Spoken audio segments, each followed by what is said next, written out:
Hey, what's up, everybody? We're going to cover the collection process. So maybe you have found yourself in the collection process dealing with the IRS for taxes that are owed.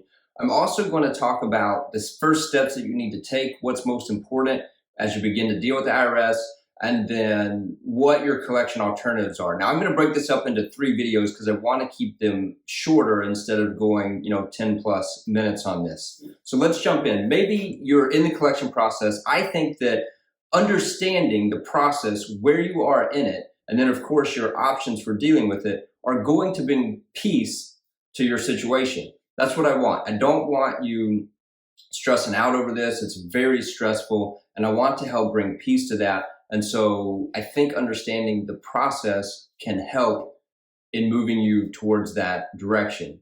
So first of all, the tax process starts with you filing a tax return. So either you file a tax return yourself, as you should, by the deadline, or eventually the IRS will probably file one on your behalf for you. They have some documents, if you get a W-2, they have that. If you get 1099s issued in your name, they have that.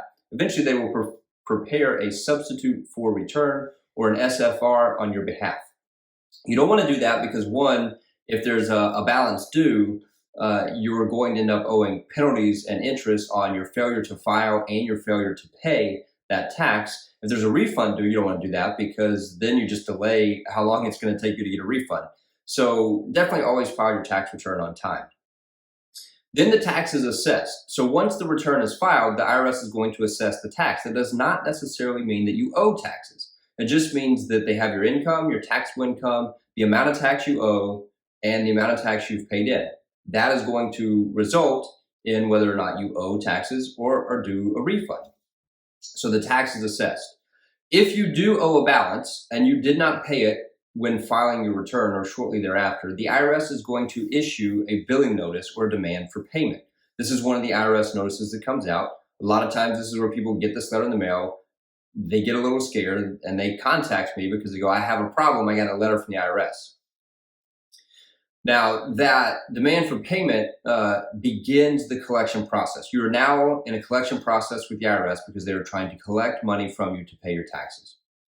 At that point, shortly after that point, if you don't respond, within 10 days after the IRS sends that first notice, a federal tax lien will arise automatically based on federal statutes. So the IRS does not have to file a federal tax lien notice anywhere.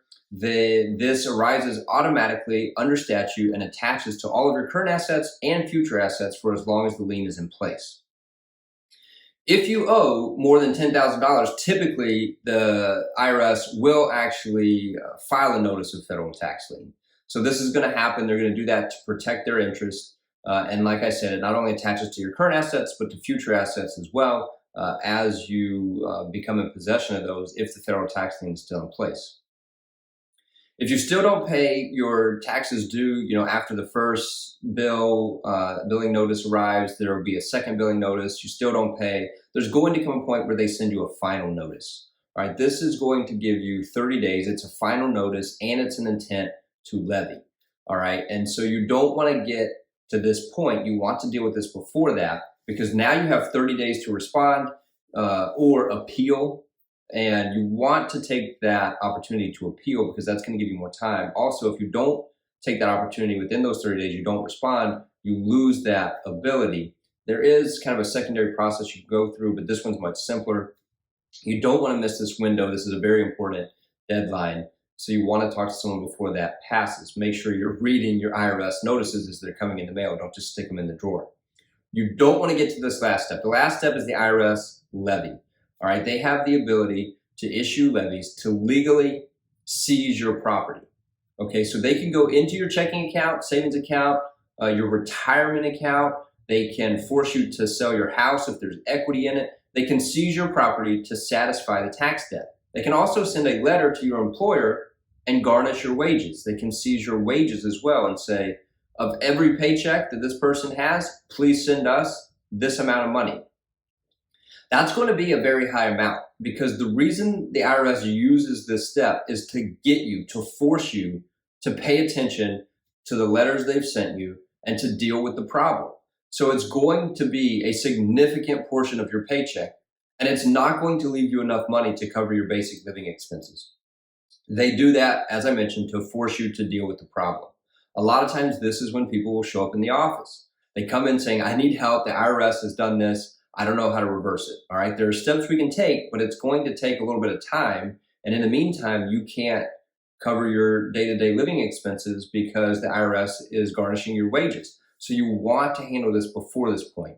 If you've gotten to this point, pick up the phone right away and get help from a tax professional. There are some things that we can do to get that reversed, to get you on a path to resolving this issue. So that handles the IRS collection process and where you might be in it. Find the tax return, the taxes assessed, you're going to get a billing notice if you owe taxes. There's an automatic federal lien that attaches, and then potentially an actual filing of a notice of federal tax lien if you owe more than $10,000. Typically the IRS would do that. Then you'll get a final notice where you have the ability to respond or appeal within that window. And then the IRS really starts to drop the hammer and they go with the levies, seizing property from your checking accounts, retirement accounts, your wages. And so that's where it is, depending on where you fall in that, honestly will affect how you're feeling about it as well, because by the time you get to that levy point, you're really stressed out and under the gun. My name is Brad. I'm with Wooten CPA. My goal is to bring peace to your finance and tax responsibilities. I hope that I do that through these videos. Hopefully, again, understanding this process will bring a little bit of peace and help you know where you're at in that process and what to do next. Again, I'm going to do a video here and I'll eventually put the link in this one for, what's your first step to take, and then also what are some of your collection alternatives. So look for those videos. Make sure you like this video if it was helpful. Also subscribe to the channel and hit the bell so you get notified when those other two videos come out. And I appreciate your time and watching this video.